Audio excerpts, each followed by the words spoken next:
Fox News confirming that some Republicans are urging New York Congressman Lee Zeldin to challenge Governor Cuomo when he is up for re-election next year. The Democratic governor has been on the defensive after an aide said his office withheld data on COVID deaths at nursing homes to forestall a federal investigation. Congressman Zeldin joins us now. So, Congressman Zeldin, some Democratic donors and influential Republicans have said that they want you to run against the governor in 2022. Will you throw your hat in the ring? What I know for sure on this is that I will do everything in my power to make sure that Governor Cuomo doesn't get a fourth term. I'm a proud New Yorker. I have a lot of other proud New Yorkers who are contacting me as well, and they're basically saying this is it. We need to go in a different direction up in Albany, or I'm leaving.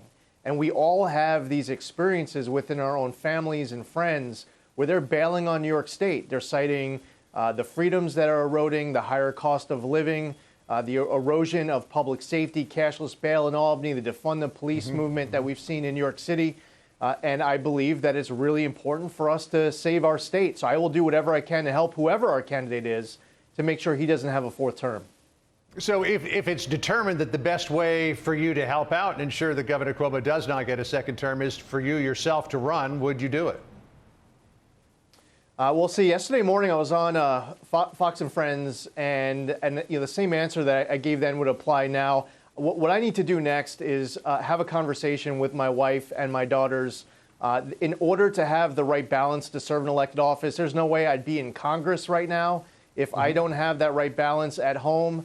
So what I'm going to do next is talk to my wife, talk to my girls.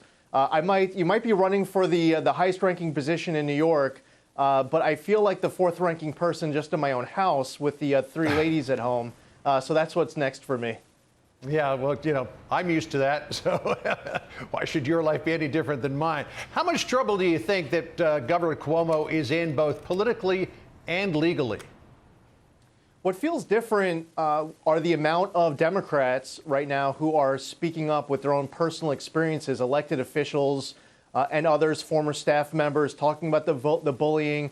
The New York Times just did a big story that goes way back, not just to the beginning of Andrew Cuomo's time as governor, but all the way back to even when he was working with his father. When his father was the governor, he has a vindictive bullying style, and that has led to not just Assemblyman Ron Kim speaking up about the call that he received, but a bunch of female state legislators are speaking out. Lizzie Boylan, who's running for Manhattan Borough President, is a Democrat.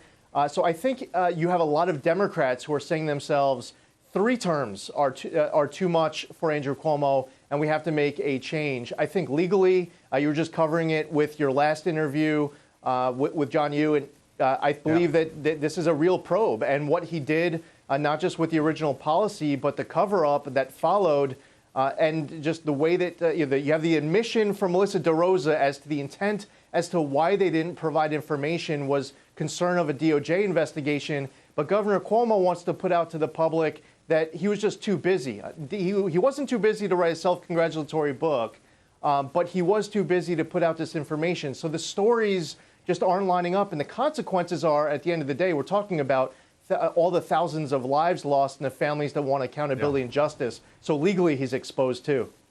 On the bullying front, even Alec Baldwin, notorious for his paparazzi moments, is saying that if that bullying is true, then Governor Cuomo should step down. Well, Congressman Zeldin, we'll stay in touch with you, and we'll see what your conversations with the family determine in terms of your way forward. But glad to see that you're the last-ranking member of your family, just like many of us are. Good to talk to you today. Appreciate it. Thank you.